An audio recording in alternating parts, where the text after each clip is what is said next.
contando, empezaríamos con algún comentario sobre el ejemplar que tenéis ahora entre las manos.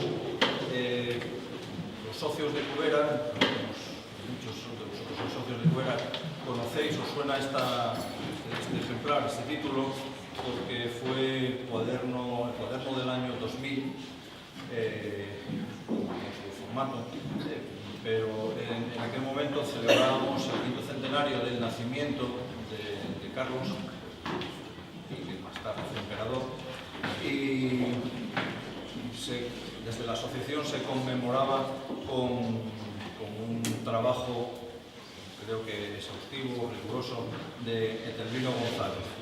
Ahora tenéis en vuestras manos una edición revisada, ampliada, corregida en la medida en que algunos datos históricos de investigaciones más recientes pudieron modificar opiniones anteriores. Y por la parte técnica que os puedo comentar que lo primero que hicimos fue conservar la portada que tenía aquella primera edición como guiño a aquella y como, bueno, evidentemente recordatorio de que no se trata de una primera edición, de un libro inédito, sino que estamos reeditando algo que ya estaba en la bibliografía de Cubera. A pesar de mantener la portada, que era obra, como toda la maquetación de aquel trabajo, obra de Ricardo, del autor, cambiamos el formato por sacarlo de la edición de Cuadernos Cubera, porque realmente es más que un cuaderno de Cubera, es una edición conjunta, una coedición del Ayuntamiento de Villaviciosa y nuestra asociación. En la práctica se trata de una tirada de 2000 ejemplares, una tirada muy amplia, porque el Ayuntamiento lo utilizará como estandarte de la celebración de este nuevo centenario, este nuevo 5º centenario, en este caso, de la llegada de Carlos I a Villaviciosa. Cuando decía que se trata de una edición actualizada y revisada, no porque no fuera rigurosa aquella primera edición, que como podéis ver en las primeras páginas del cuaderno, cuando Etelvino, aquí presente, pero vamos a hablar como si no estuviera, cuando Etelvino cita sus fuentes, su documentación de partida, estamos hablando de documentación básica y de primera mano, de cartas, documentos del Cisneros, la propia crónica de Laurel Vital, documentación de la época ajena a interpretaciones, ajena a afanes turísticos o promociones de cualquier otro tipo que siempre vemos y que continuamente están saliendo nuevas interpretaciones de por qué vino a parar aquí Carlos, ¿no? Todo eso queda fuera, diríamos que hay una traslación de la documentación histórica estudiada o casi de primera mano, visitas a los archivos históricos castellanos, o a través de los estudios de historiadores de contrastado prestigio. Las ampliaciones que se incorporan en esta edición, en esta segunda edición, son, por una parte, el capítulo dedicado a la Ruta Quetzal. En aquel año 2000 estuvieron en Villaviciosa, no sé cuántos eran, si 400 o cuántos Etelvino te suena. Era un número muy grande de jóvenes de 17, 18 años. 400 españoles, hispanoamericanos que recorrían parte de la península y parte del continente americano, un proyecto que llevaba Miguel de la Cuadra Salcedo. Pasaron por Villaviciosa, camino de aquel año a España, yo creo, una cosa así, lo que recorrían en aquellos años, en aquel año. El Ayuntamiento de Villaviciosa, en aquellos actos de acogida a la expedición, encargó también a Etelvino que hiciera una reseña del príncipe, rey, emperador, lo que fuera, que traía aquella juventud a Villaviciosa, juventud de la misma edad que el rey que había estado en esta misma casa. Y ese discurso se incorpora esta vez, se incorpora en esta edición que no estaba en la anterior. Y otro capítulo que se incorpora en esta edición es lo que podríamos decir contextualización actual de la figura de Carlos, de la figura de Villaviciosa en las obras de Carlos, con los acuerdos de estos de las páginas finales, donde vemos que Villaviciosa y la ruta que comienza en Villaviciosa forma parte de unos itinerarios, la acreditación de itinerario cultural europeo, que hay una red internacional de cooperación de las rutas europeas de Carlos V, que también está en Villaviciosa, y que el propio rey de España, Felipe VI, acepta la presidencia de honor de los actos que se van a realizar a lo largo de este 2017-2018, cuando se celebre el año del quinto centenario del primer desembarco. En definitiva, además de los nuevos textos, se incorpora el color a toda la edición y el trabajo creo que nos satisface tanto a Cubera como al ayuntamiento, y esperemos que también al público que pueda leerlo durante todo el año. Quiero regular esta edición circulando por ahí. Tiene la palabra ahora Alejandro Vega, el alcalde de Villaviciosa y coeditor de la obra. Bueno, pues muy buenas tardes, en primer lugar, a todos los asistentes, yo presidente de Cubera y miembros de la Junta Directiva de la Asociación de Amigos del Paisaje de Villaviciosa. En primer lugar, agradecerles la invitación y, lógicamente, expresar la satisfacción del Ayuntamiento por colaborar en esta coedición, en esta nueva edición de esta obra que fue el cuaderno número 12 de Cubera en el año 2000, como ya se ha dicho. Como saben, el Ayuntamiento, con motivo de la celebración de esta efeméride, constituyó una comisión donde estaban representados los colectivos que más implicación han tenido en relación al relato, digamos, de la estancia y del paso de Carlos V, de Carlos I por Villaviciosa, la Asociación Cubera, la Fundación José Carlos Fernández, la Asociación Primer Desembarco de Tazones, el Grupo de Trato Contraste. Bueno, se abrió también al público en general la posibilidad de proponer cuestiones para esta conmemoración, y Cubera nos propuso la reedición de este cuaderno, y nos pareció una idea acertada, con la idea que ya se ha indicado por el profesor que ha intervenido anteriormente, indicando que necesitábamos difundir esta figura desde el punto de vista del rigor histórico, y yo creo que esta obra reúne las condiciones para hacerlo. Por tanto, agradecimiento a Cubera por esa propuesta, por este trabajo, también al buen trabajo que se ha hecho en la edición, creemos, y también agradecerles el ciclo de conferencias que hemos podido disfrutar y que hoy concluye con la conferencia de Tervino González, que también ha sido una propuesta y una aportación de Cubera a las celebraciones de este quinto centenario. Yo voy a comentar algunas cosas. He elegido una frase para el comienzo que es de Tervino y que está en el final de ese cuaderno, que creo que ilustra muy bien lo que es este hecho histórico, ¿no? Dice: todo estaba a punto de comenzar cuando Carlos llegó a Villaviciosa en su adolescente viaje iniciático. Y ese todo es lo que se conmemora, eso que estaba a punto de comenzar es lo que queremos poner de relevancia en esta conmemoración.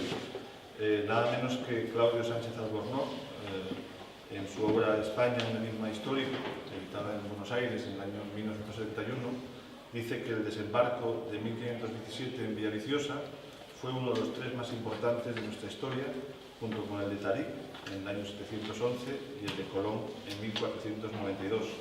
Y así dicho, aunque lo diga el gran maestro de la historiografía española como es Claudio Sánchez Albornoz, puede sonar a exagerado, pero en realidad, y como luego veremos también en la conferencia de Tervino, este hecho realmente introdujo en España la Europa del Renacimiento, la de la Contrarreforma, y por tanto entroncó a España en la modernidad europea.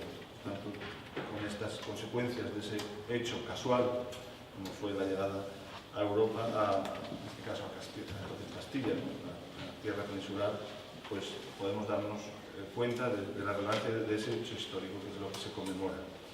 Y la cuestión es que sucedió aquí en Villaviciosa, y yo creo que eso es lo que debemos de resaltar, y sobre todo cuando a lo largo de la historia, y lo señala, por ejemplo, una estudiosa reciente de toda la historia de Carlos V, que es la profesora Claudia Mora, que señala y dice que llama la atención que se haya centrado totalmente el interés desde el punto de vista de estudios y promocional también por el último viaje, que empieza en Laredo y termina en Yuste, y con muchísima confusión. Muchísima gente piensa a nivel turista, lo hemos comprobado continuamente, que piensan que el desembarco fue en Laredo, porque lo han promocionado y han hecho unos grandes actos desde hace muchísimos años y se olvidan de que el primer viaje, el comienzo de todo, comienza aquí en Villaviciosa y termina en Valladolid con el juramento ante las Cortes en febrero de 1517. Por tanto, ha habido un olvido importante de este primer viaje, que creo que este año es importante aprovecharlo para enmendarlo, ¿no? Y excepciones, digamos, en Villaviciosa, que quería resaltar a ese olvido, creo que ha sido, pues, en su ámbito, toda la labor que desarrollaron para recrear esa fiesta en Tazones, empezando por Aurelio Peón Lelo, hace 26 años, de una manera festiva, vinculada a la fiesta de San Roque, pero la realidad es que se mantuvo, digamos, encendida la llama de la figura, ¿no? En este caso con su aspecto más festivo, ¿no?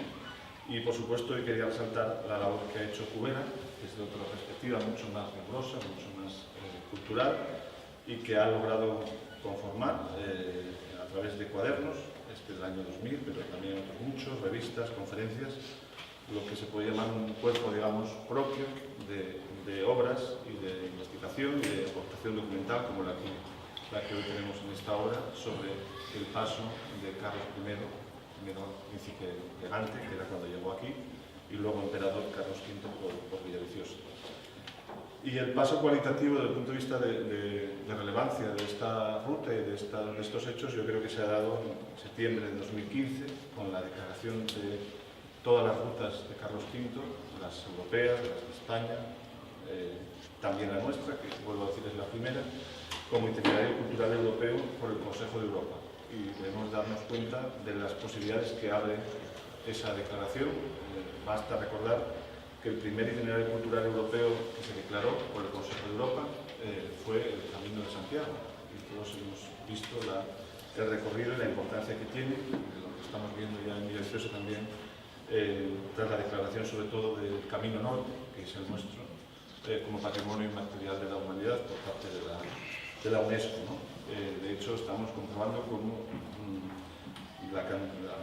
afortunadamente hay cada vez más peregrinos que pasan por esta ruta, y una de las cuestiones que más les llaman la atención al turismo de los extranjeros son los temas de turismo cultural, de turismo religioso, etc. Y hemos podido comprobar el interés que muestran, por ejemplo, sobre la figura de Carlos V y la sorpresa que muestran por encontrarse en Villaviciosa, pues, por ejemplo, un turista holandés, podemos imaginarlo, o belga, sobre la figura, o alemán también, sobre la figura de Carlos V. En ese sentido, sí que vamos a tomar la iniciativa de que todos los peregrinos que sellen el pasaporte en la oficina de turismo y en el albergue de peregrinos y demás, les vamos a regalar con un ejemplar de esta obra, provocando un poco también que puedan volver o puedan recomendar la vuelta a Villaviciosa, pues en este caso pues, por otro motivo, que es con la figura, para conocer más de la figura de Carlos V, y también distribuiremos esta obra entre la hostelería y el comercio de Villaviciosa para que se pueda divulgar la figura y que pueda provocar interés, y también que se tenga conocimiento de los hechos históricos más importantes de esta figura, ¿no? Con ello pretendemos que el turismo cultural vinculado a esta figura sea una oportunidad para Villaviciosa y por tanto también para los sectores económicos vinculados. Yo creo que esta iniciativa de Cubera, en la que participamos, va en esa línea, ¿no? De aprovechar un hecho histórico centrarlo en lo que es relevante, apoyarlo con pues, todo lo que se está haciendo en recreaciones históricas, etcétera, que también son muy del gusto del turismo extranjero y de los turistas que recibimos. Habrá en agosto las actividades de recreación histórica, tanto en Tazones como en la propia villa, lo que es la estancia, la llegada y la estancia de Carlos de Gante en Villaviciosa, que serán el 16 y 27 de agosto, y tendremos un programa de actos desde el 15 de septiembre al 19, que es la fecha conmemorativa en la que se cumplen los 500 años, en las que podremos ofrecer, digamos, a toda Asturias y a todos los visitantes pues, una imagen de villa con muchísima historia, en este caso de la mano de una figura tan importante para el mundo, ¿no? Como fue Carlos I de España y el Príncipe alemán. Espero que disfruten de esta obra. Muchas gracias. Bueno, entonces, ahora pasaríamos a la conferencia de clausura del ciclo que hace ya 6 citas empezaba Cubera, el ciclo de los tiempos de Carlos I. Abríamos aquel ciclo, este ciclo que ahora se cierra, con un acercamiento a los tiempos finales de la Edad Media, con un trabajo de Rodrigo Álvarez Brecht sobre los soldados de Villaviciosa que participaron en las diferentes campañas de la Guerra de Granada. Eso era, digamos, la contextualización. ¿Dónde estaba Castilla, España, Villaviciosa, en los momentos previos a la llegada de este acontecimiento? A partir de aquel momento, todos los conferenciantes que siguieron o bien hablaban del conflicto comunero, o bien de los derechos de los indios, o bien hablaban de la música o de la literatura, y en todos los casos estaba en la sombra la figura de un ideólogo indispensable de conocer para cualquiera que se acerque a la época, que es Erasmo de Rotterdam. Es la cabeza más visible, el ideólogo, el humanista, que marca los cambios que se van a producir desde esa Edad Media que se acaba al Renacimiento o la Edad Moderna que comienza, pues podríamos decir, si no con el siglo XVI, casi podemos decir que con el desembarco de Carlos en Villaviciosa. Es el mismo Erasmo que sigue trayendo todavía hoy de cabeza a los jóvenes europeos que se mueven con la idea de que sí estamos consiguiendo el concepto de educación común en una Europa que no acaba de unirse en todos los demás aspectos. Las becas Erasmus que siguen moviéndonos por ahí, ¿no?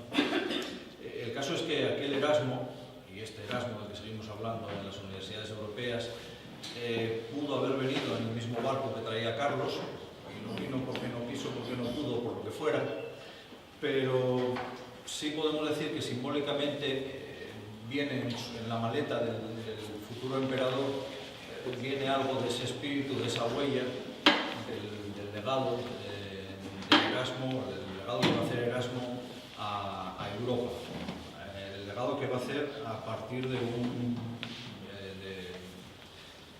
su influencia, o su posible influencia en el gran emperador europeo de la época, ¿no?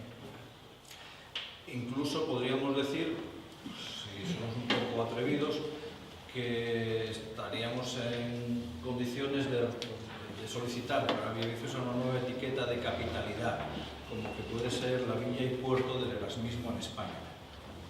No vamos a pelear por ello, pero no deja de ser simbólico que Erasmo pudiera haber llegado a las ideas de Erasmo a través de nuestra RIE. De ello nos hablará ahora alguien que sabe un poco, por lo menos, de esa figura y que se atreve con la persona de Erasmo de Rotterdam, no porque sea de Villaviciosa y tenga que hablar de algo, sino porque su formación académica y profesional le autorizan como una persona particularmente capaz de hacerlo. Telvino es licenciado en Teología por Roma, es licenciado en Filosofía por Barcelona, tiene relación en Madrid en los años 80 con el Colegio San Ildefonso y con alguna otra institución educativa y de beneficencia que tiene mucho que ver con algunas de las ideas que se ponen en marcha con el comienzo de la Edad Moderna. A partir de aquella cercanía prepara una tesis que se titula Genealogía de los doctrinos de San Ildefonso en el Madrid del siglo XVI, que con otro formato recibe el premio Ortega y Gasset de Ensayo y Humanidades ese mismo año. El trabajo en ese momento se tituló De Pícaros a Doctrinos. Todo eso tiene que ver con le obligó a acercarse el trabajo y evidentemente su formación inicial a ese periodo fundamental de la historia de España, que es el Renacimiento y el arranque de una nueva sociedad. Por si fuera poco, ya desde el año 85, que publica Células y Provisiones del Rey Carlos I, conservadas en el Archivo General de la Villa de Madrid, lleva pues una buena temporada de años cerca de la figura de Carlos, cerca de la figura de Erasmo, y entonces es el momento de que nos presente la relación entre los dos y con Villaviciosa en este momento. Tiene la palabra, Telvino. Muchas gracias por estar aquí y por lo que vais a aguantar.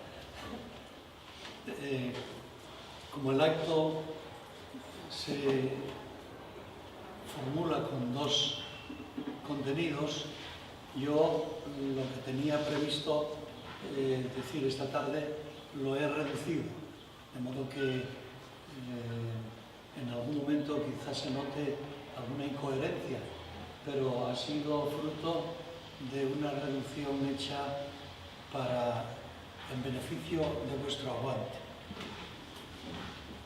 Voy a tomar la palabra a Ángel. En una ocasión a mí se me ocurrió escribir que la entrada solemne del erasmismo en España podía figurarse simbólicamente en un momento que era el acceso de aquella corte, de aquella armada donde venía la corte, a la costa de Tazones y por la ría a Villaviciosa. Yo decía que podíamos considerar como entrada solemne del erasmismo, del que vamos a hablar inmediatamente, ese topos, ese sitio, ese lugar privilegiado. Un día, en la calle, me sorprende el periodista Juan Neira. Dice, oye, ¿cómo escribiste esto del erasmismo? Y bueno, una ocurrencia como otra cualquiera. Dice, no, es que se lo pregunté a Manuel Fernández Álvarez, que ya falleció, profesor insigne de la Universidad de Salamanca, si se podía decir eso, y dijo que sí. A partir de entonces yo aquella ocurrencia o tal que se me ocurrió ya la sostengo como algo que se puede mantener. No afirmaremos que el erasmismo entró por Villaviciosa. El erasmismo ya había comenzado a entrar por muchos sitios y por muchas personas, pero en conjunto con una corte erasmista, el momento es ese momento en que accede la corte de Flandes a nuestro litoral. El reformismo estaba dando ya frutos por obra de Cisneros y de los Reyes Católicos y de muchos religiosos. De forma que cuando Lutero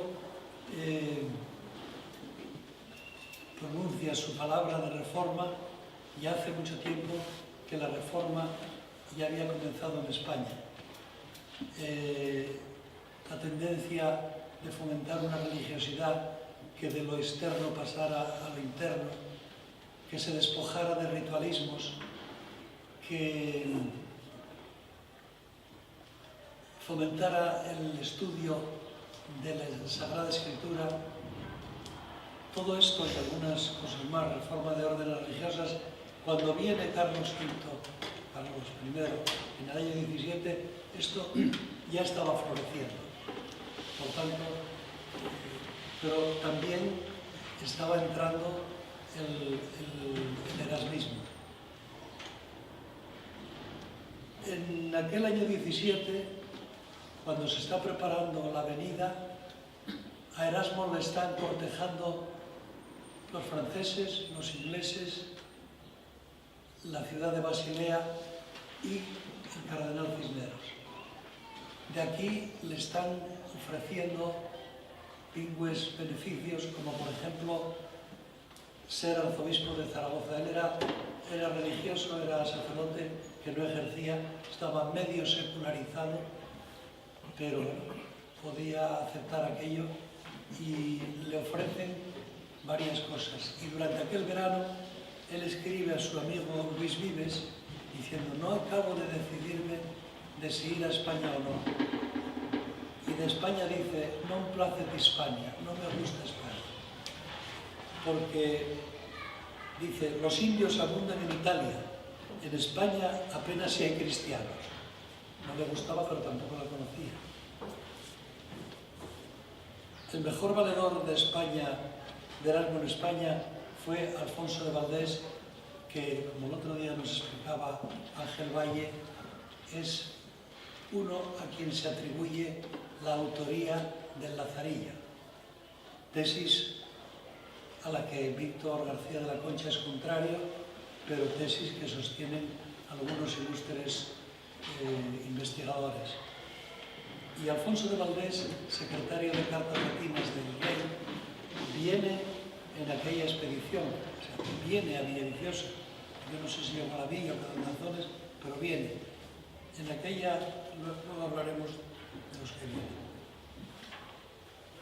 Voy a hablar de Erasmo y su institución. Frente a Roma, dice un escritor, Erasmo afirma la necesidad y la urgencia de una reforma de la Iglesia y de la religión, a la que hay que despojar de sus aspectos dogmáticos y formalistas, el exceso de especulaciones teológicas y una práctica rutinaria que está en el límite de la superstición.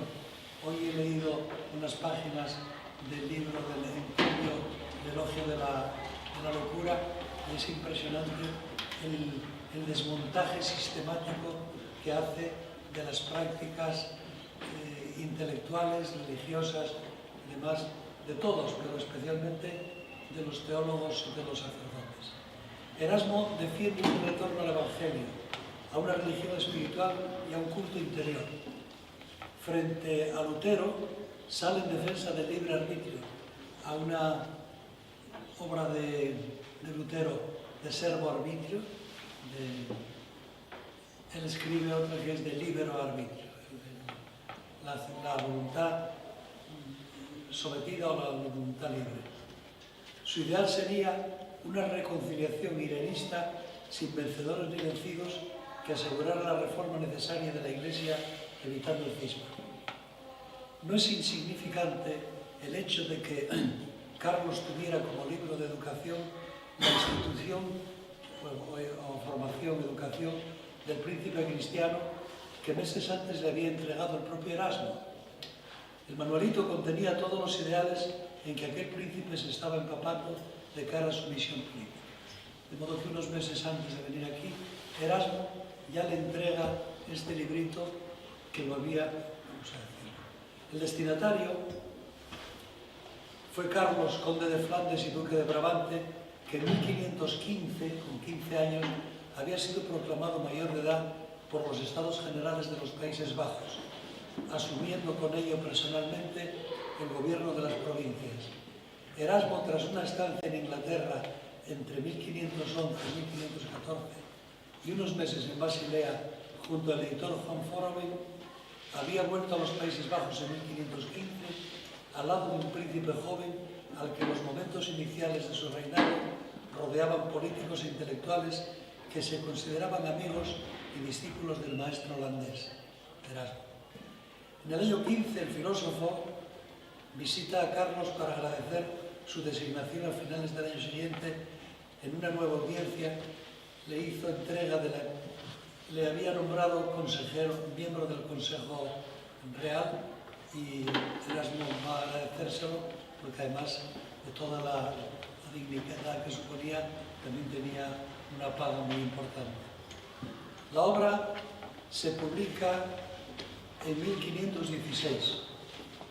El encargo lo hizo el gran canciller de Brabante, Jean Le Sauvage, que también viene en la Armada, en 1515 en una estancia en 3 días en Gante. Voy a hablar un minuto sobre Carlos como lector. Guillermo de Croy, el famoso Chevres, patrocinaba una educación caballeresca y borgoñona. De ahí sus lecturas de libros de caballería, a los que siempre se mostró aficionado. Nos recuerda a la adolescente y joven Teresa de Jesús, que era una apasionada devoradora de libros de caballería. El príncipe Carlos tenía como autor favorito a Olivier de la Marche, letrado del Franco Condado, que dejó unas memorias que serían impresas en 1568 en las leyes manuscritas. Su obra El caballero deliberado, un poema alegórico sobre Carlos el Temerario, que era bisabuelo de Carlos, y era una alabanza de las virtudes caballerescas. Tanto era su apego a este libro que lo conserva toda la vida y se lo acaba llevando a Yuste, junto con la Guerra de las Galias de Julio César. No pudo leer la institución del príncipe cristiano, que estaba en latín, y Carlos no sabía nada de latín, fue resistente al latín. Se lo tuvo que leer alguno de los preceptores que tenía. Entonces, de los preceptores que tenía, tengo aquí una breve relación. Castellanos era Pedro Ruiz de la Mota, que era de Burgos, obispo de Badajoz, de Palencia, del Consejo de Flandes, que viene con Carlos en 1517 y es capellán limosnero de aquel príncipe. Otro profesor castellano era Alonso Manrique de Lara y Solís, obispo de Córdoba, arzobispo de Sevilla, después cardenal, capellán. Traduce en manual mucho después este Manolito, porque él era un profesor de griego en Alcalá. Otro profesor fue Luis Cabeza de Vaca, nacido en Jaén, de profesor teólogo, de decir en las crónicas, uno de los primeros maestros del futuro emperador Carlos. Y sus primeras letras, las primeras letras de Felipe, el que sería Felipe II, se las enseña él por encargo de su padre. Y hay un personaje que es Alfonso Fernández de Madrid, el arcediano del Alcor, que es el traductor del manual del caballero cristiano. No es maestro suyo, pero sí difusor del erasmismo. Y este es el que suscita una de las grandes controversias que luego hay en España contra Erasmo. La obra Institutio Principis Christiani se organiza en 9 capítulos que son: hay una dedicatoria, y los capítulos son Nacimiento y educación del príncipe, cómo la adulación debe ser evitada por el príncipe, las artes de paz, los impuestos y las exacciones fiscales, de la beneficencia del príncipe, de las 9 leyes que deben reformarse, de las magistraturas y de los cargos públicos, de las alianzas, de las afinidades de los príncipes, de las ocupaciones de los príncipes de la paz y de la declaración de la guerra. No las vamos a explicar, pero sí me detendré luego en hablar un ratito de la declaración de la guerra por el interés que tiene para nuestros días. Erasmo, en 1516, con el título este, recoge un pensamiento político, es decir, en cómo debe ejercer el oficio real o político el príncipe.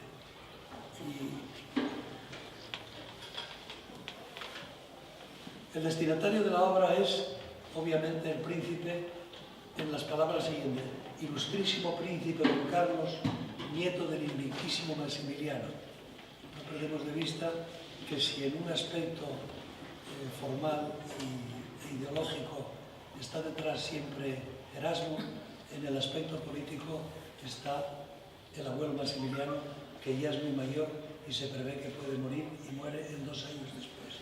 Y hay un tercer vigilante y ayudante de este viaje que tanto celebramos, que es Enrique VIII de Inglaterra, que financia la expedición con 100.000 florines. El famoso Enrique VIII, que luego da tanto que hacer y que nunca acaba de repudiar del todo a su mujer Catalina, porque, entre otras cosas, es tía de Carlos, que entonces ya es emperador y tiene mucho poder. Bueno. Hay autores que sostienen que Carlos no leyó este libro. Tesis varias. Y hay autores que sostienen que sí lo leyó. Una de las apoyaturas de por qué se dice que lo leyó es porque en algunos documentos posteriores se le nota que ha leído alguna página por lo menos. Se lo leyeron cualquiera de estos maestros españoles, pudo de leérselo Adriano de Utrecht, que luego fue el Papa Adriano VI, que fue su gran mentor espiritual. Pero Antonio Fontán, Ferrer Fontán, que falleció hace tantos años, sostenía que sí lo había leído. ¿Vale? De algunas cosas que nos dijo el otro día Ángel Valle sobre el Lazarillo, se deduce que el Lazarillo tiene una gran raigambre erasmiana. Y Erasmo era partidario de los gobiernos electivos y, sin embargo, manifiesta que la ausencia de elección en el nombramiento de un monarca por herencia debería suplirse con una educación del príncipe heredero para ejercer el gobierno, ya que de su recta formación dependerá el destino del pueblo al que gobierne. Ello obliga a especial cuidado en la elección del preceptor del príncipe. Debe ser, según el librito este, una persona ecuánime, sabia, con experiencia, con capacidad para saber ganarse la confianza del príncipe, bien con severidad, bien con amabilidad y capaz de alejarlo de las opiniones del vulgo. 5 son las principales virtudes que han de acompañar al poder supremo de un príncipe cristiano. Sigo entresacando del libro que traía entre manos Carlos cuando vine aquí. Y son la sabiduría, la justicia, la moderación en el ánimo, la previsión y el afán por servir al interés público. El gobernante debe saber sacrificarse por bien del pueblo y ser un noble de vanidad, ser un noble de virtud y rectas acciones, un noble también en conocimientos y saberes, y no solo noble por linaje o recursos. El monarca ha de recordar, le está explicando constantemente Erasmo, en todo momento que debe comportarse de acuerdo con los preceptos del cristianismo.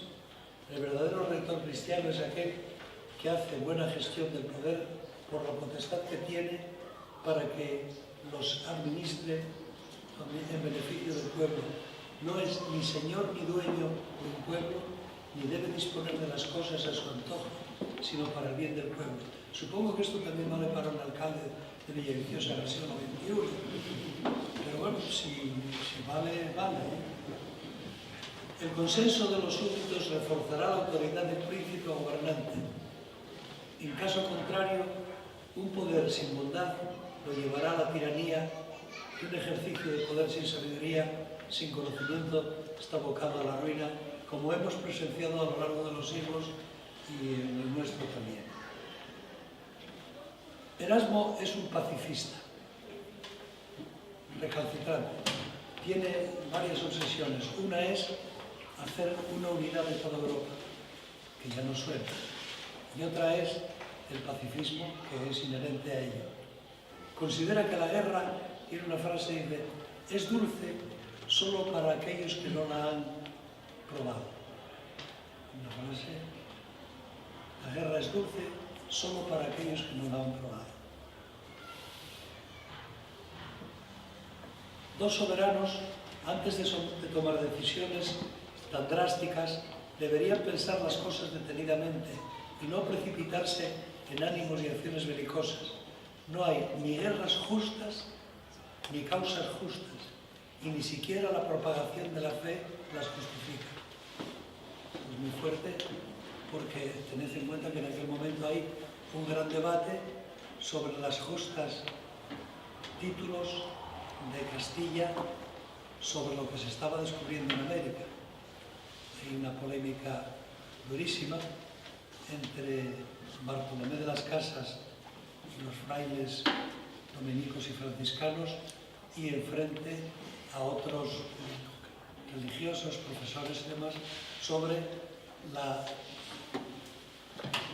hay una obra de Sepúlveda de Justis Bellicausis Infecti contra Indos, de las justas causas de la guerra que se ha emprendido contra los indios. Y el padre Vitoria, de Salamanca, por encargo de Carlos ya emperador, no el chico que viene aquí con 17 años, hace un estudio de los títulos por los que es legítimo conquistar las Indias y someter a los indios. Y el padre Vitoria le niega al rey de Castilla todos los títulos.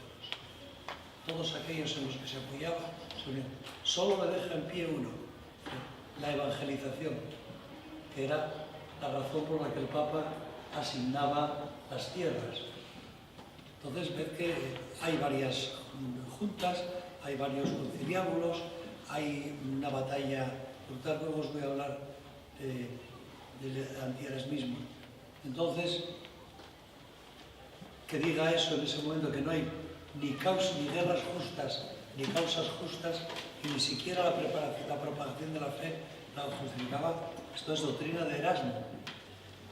La fe se propaga por otras vías como el sufrimiento de los mártires. El capítulo de la guerra tiene un tratamiento minucioso y diríamos de gran preferencia en la institución. He recogido varias cosas del capítulo 1 que se titula de la declaración de la guerra, por lo que pueda servirnos para leer acontecimientos actuales. Epidemia. La epidemia bélica, nacida en un lugar, se propaga enseguida a los vecinos y de ahí incluso a los más alejados. Pensemos en el Oriente Medio y otros muchos sitios.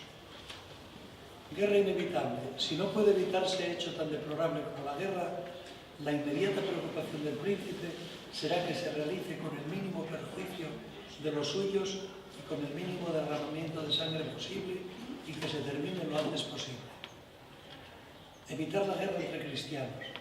Hagan con seriedad y todo corazón que se termine entre los cristianos tan prolongada y repugnante furia guerrera, y que entre ellos, a quienes unen tantas garantías, se consoliden la paz y la concordia. Para esto, desplieguen su talento, gasten sus energías, encaminen sus planes y dirijan todas sus fuerzas. Quienes afanen por parecer grandes, demuéstrenlo a sí mismo con tal proceder. Cristo, principio de la paz. Solo queda Cristo, bondad y grandeza supremas, y a Él se lo ruego, lleve a término con prosperidad tan egregios esfuerzos. Él te dio un imperio incruento.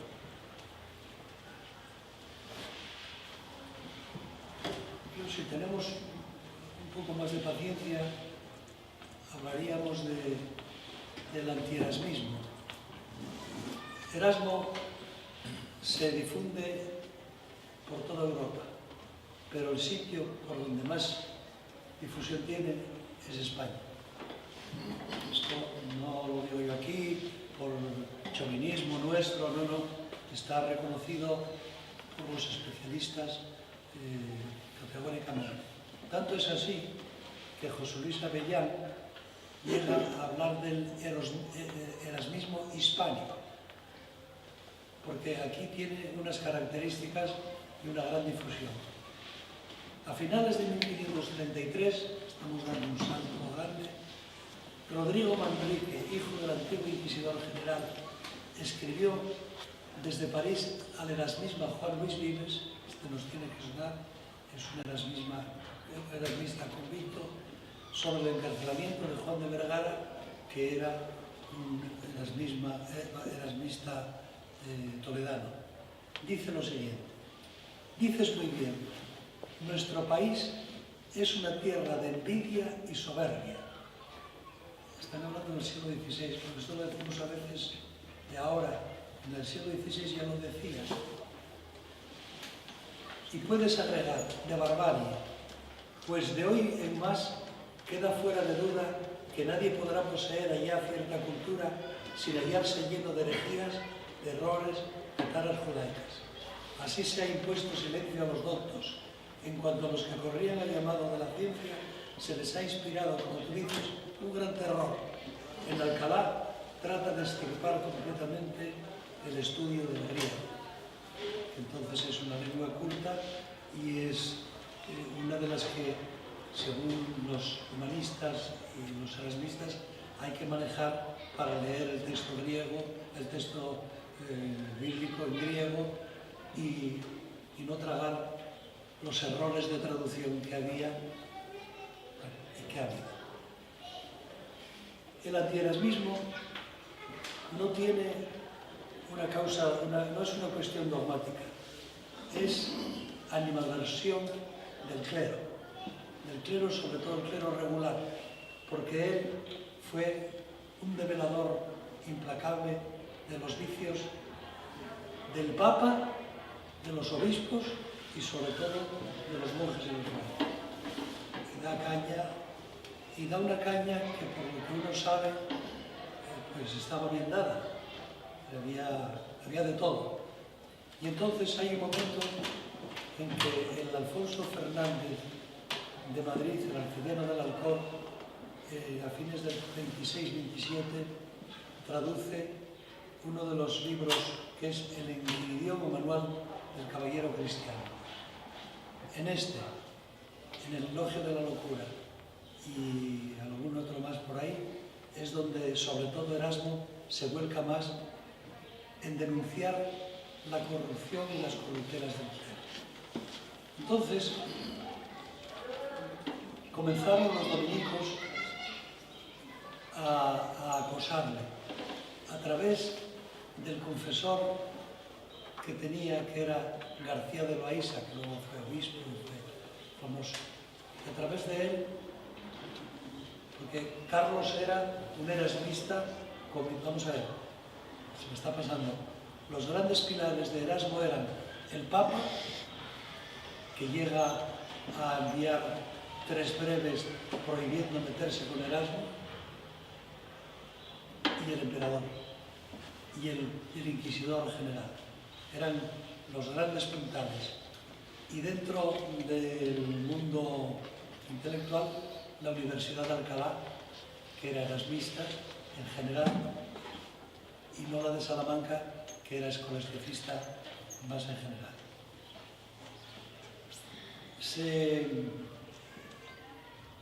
Vamos a ver.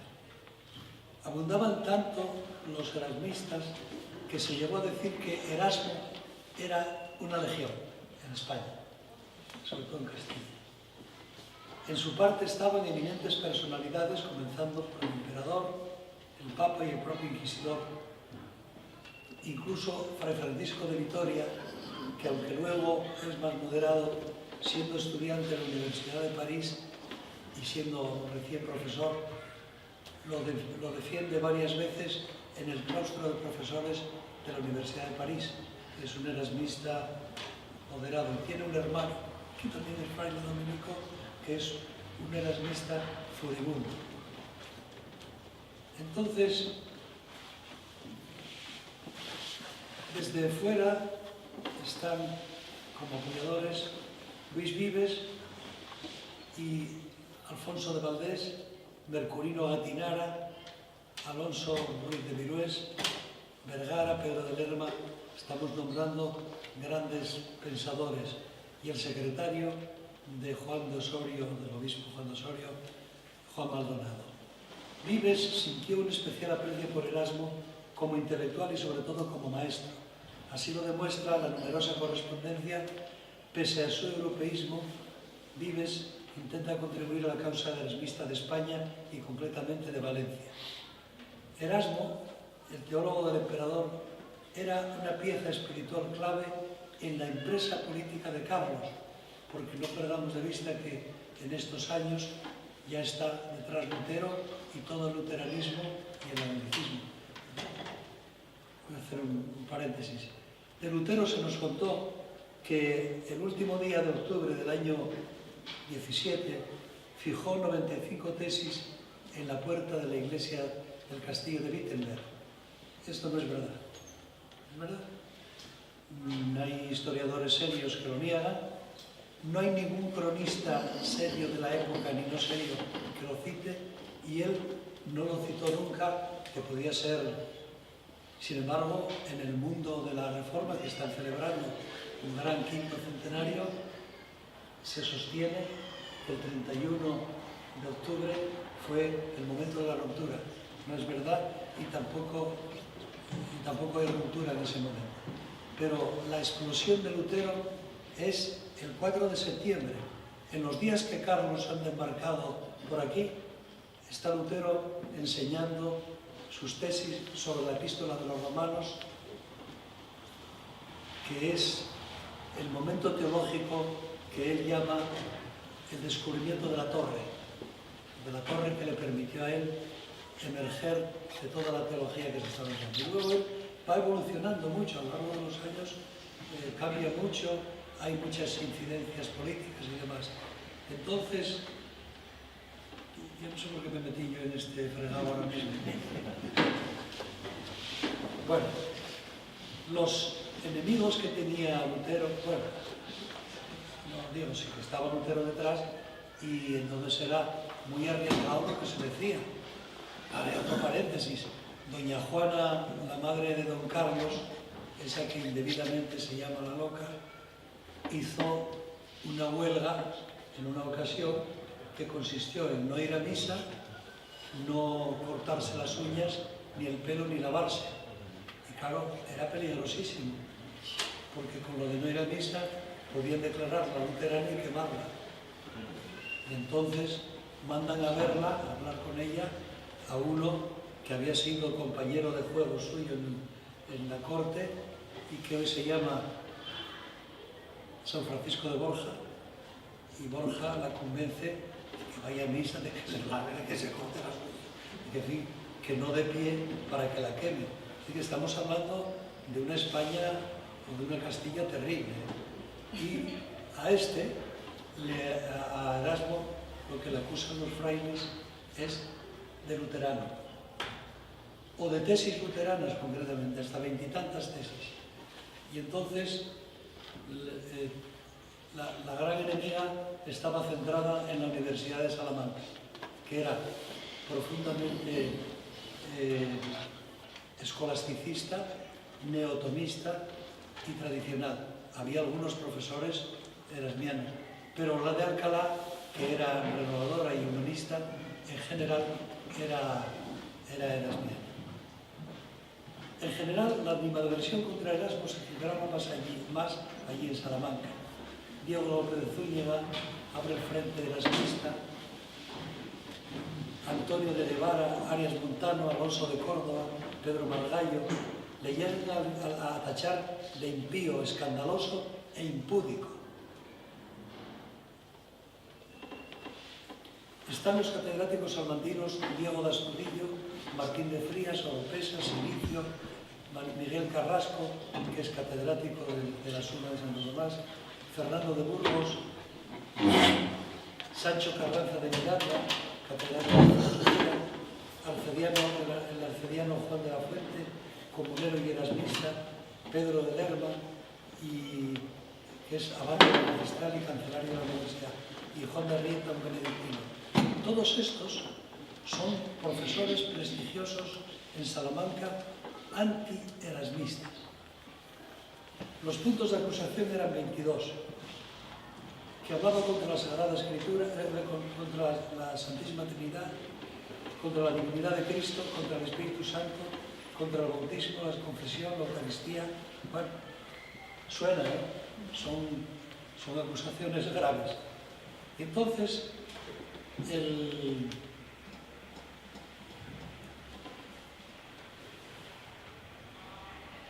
¿cómo se llama este? El presidente de la Inquisición, que era erasmista, es tan presionado que convoca en Valladolid, en el año 27, una junta de teólogos y de escritores y pensadores de lo más prestigioso que había en el reino para discutir. Y a la primera convocatoria que hace se ve que el listado de los invitados va un poco sesgado a favor de Erasmo, pero hay presiones de todo tipo y acaba teniendo una asamblea equilibrada de erasmistas y antierasmistas. Se celebran 16 sesiones. Una de las acusaciones era que sus coloquios perversos corrompen las buenas costumbres. A Francisco de Vitoria le encargaron dictámenes sobre algunos de estos temas dichos por Erasmo y le acusa, sin duda, porque tiene expresiones que parece que niegan la Santísima Trinidad y la Eucaristía. Nos suenan estos temas, ¿verdad? Son fuertes, pero le disculpa buenamente, porque bueno, era más bien cuestiones de expresión literaria, que había que mirarlo, que efectivamente no se puede mantener eso. Y se pone tan mal la cosa que el arzobispo Manrique, cuyo nombre yo no recordaba, suspende la Junta de Valladolid del año 27. El pretexto fue que hubo una peste. Dice, que viene la peste y no podemos estar aquí todos los profesores de Alcalá y de Salamanca expuestos a la peste. Era un pretexto para acabar con ello y poco después muere Manrique y automáticamente los enemigos de Erasmo dejan de atacar. Ha muerto el gran sostén que tenía y ya no atacan. Y bueno, inmediatamente aparece nuestro fundador de nuestra Universidad de Oviedo, Valdés, que se pone al frente de la Inquisición. Valdés prohíbe las obras de Erasmo, las mete en el índice, manda a quemar, etc. Y así termina el erasmismo explícito en Castilla y en España. Fue una gran oportunidad histórica de las 4 o 5 oportunidades importantes que ha tenido España en la historia y que las ha frustrado sistemáticamente. Todas, o en gran parte. Esta fue frustrada porque era una renovación intelectual, espiritual y incluso sociológica. Bueno, en los párrafos finales del libro, el autor se dirige a Carlos pidiendo al cielo que Cristo Optimus Maximus acompañe con la mejor suerte las empresas de un joven príncipe a quien el propio Cristo ha concedido un incruento imperio. Aquí lo dejamos. Muchas gracias.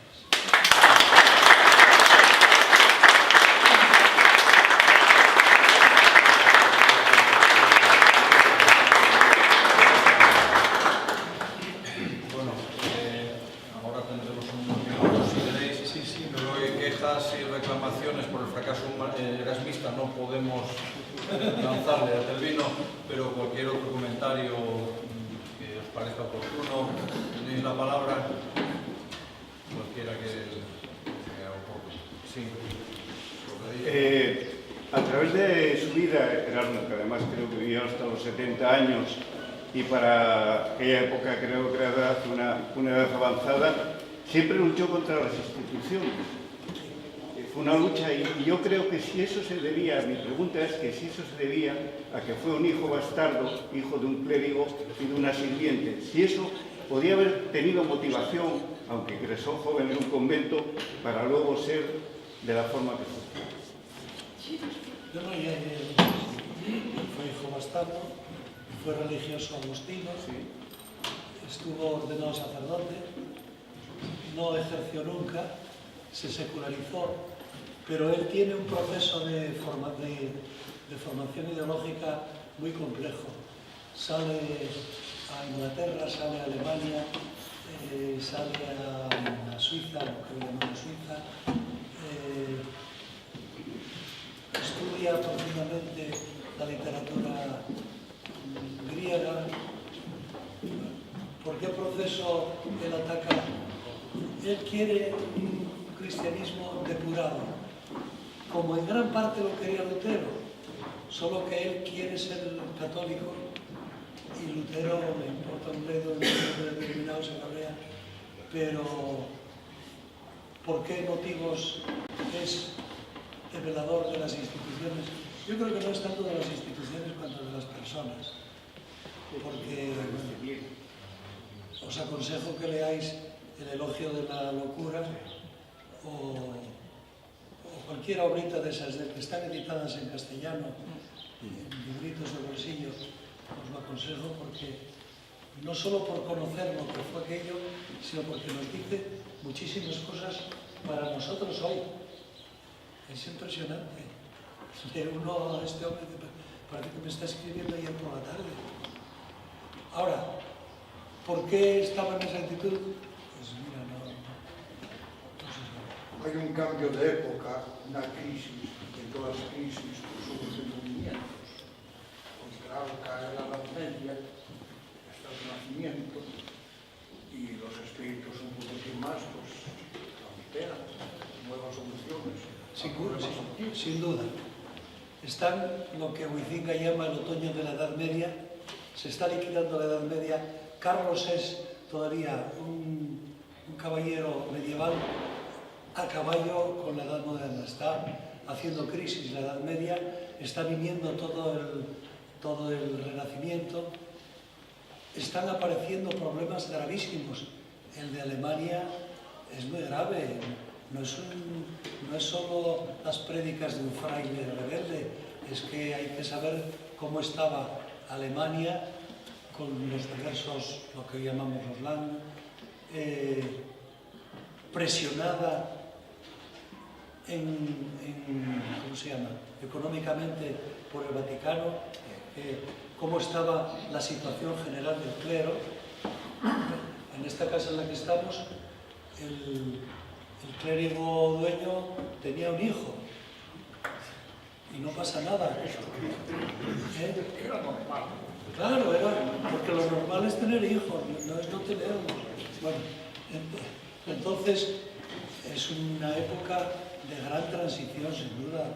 Se descubre América, Bueno, no lo que iba a hay que decir. plantearse la evangelización, no se puede llevar la cultura europea, que termina llevándose, había que tener en cuenta, y Erasmo es un hombre con una visión amplísima de que hay que dar otra espiritualidad, que no es la inculturación del cristianismo romano, sino la espiritual, que ahora para todos, que sea universal.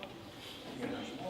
Lo de América era un trauma brutal, no ya en todos los sentidos, hasta en el geográfico, pero espiritualmente hay pensadores aquí que sueñan, entre otros Moro, que es el gran amigo de Erasmo, que sueñan con que aquella va a ser una cristiandad nueva, utópica, y salen las utopías.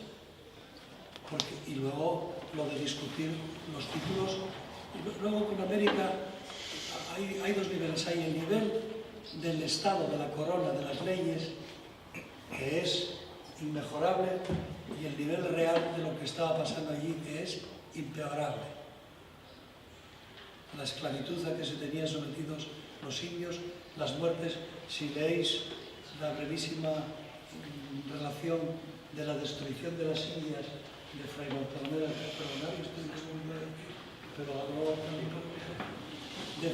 de las Casas, es más que espeluznante lo que se está haciendo con los indios, lo que están haciendo los españoles. No hablamos de los cachichuchos, no, hablamos de los de aquí. Es una esclavitud brutal, tanto que hay todo lo que hay de unos frailes con otros y demás, y eso lleva a inventar, bueno, a hacer una crítica y a inventar cosas nuevas. Estamos contestando a la pregunta de Robert. Y claro, además a nosotros nos enseñaron la historia gloriosamente. La misma venida de Carlos se tiende a celebrarla como el gran acontecimiento de la historia. Bueno, y él el gran no sé qué. Yo con lo del golpe de Estado contra la reina legítima que era su madre, ya tengo bastante. Que nos enseñaron una historia acrítica. Así sí.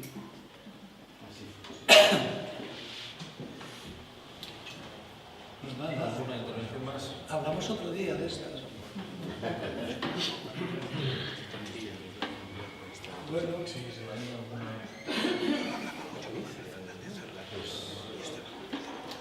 en Santo Domingo hay una estatua de Montesino que tenemos aquí una pareja que es de aquí, vive en Santo Domingo. Aquel gran que está con una mano así, está gritando los derechos de los indios, porque en Santo Domingo,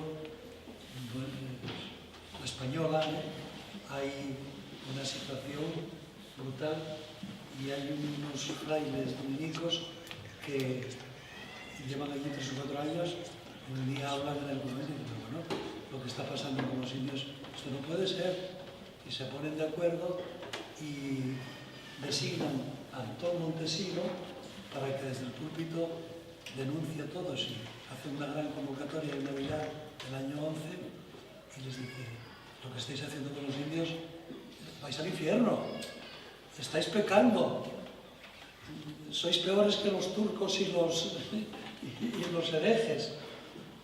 Entonces se monta, van por la tarde al convento, el conventillo, que no era nada, era una choza, a pedirle al prior que les entregue ese fraile para acabar con él. El prior no lo entrega y entonces vienen cartas y emisarios al rey a España, al mismo tiempo mandan a Bartolomé Las Casas a explicar. Bartolomé Las Casas era un fraile que estaba esperando en Valladolid a Carlos el de aquí, para explicarle lo que estaba pasando en las Indias, que era espeluznante. Lo leéis ahora y es espeluznante. Entonces iba a explicarle lo que estaba pasando en ella. Y al mismo tiempo había enviados del gobernador y de... Bueno, entramos en este tema y no salimos hasta las 3 de la mañana. Pero es un tema gravísimo e importantísimo para la historia. Porque luego, claro, muchas veces... Bueno, y termino. Y me decía nuestro amigo que él conoce, allí en Santo Domingo hay una gran estatua de 15 metros, y está Montesino así como voceando los derechos de los indios.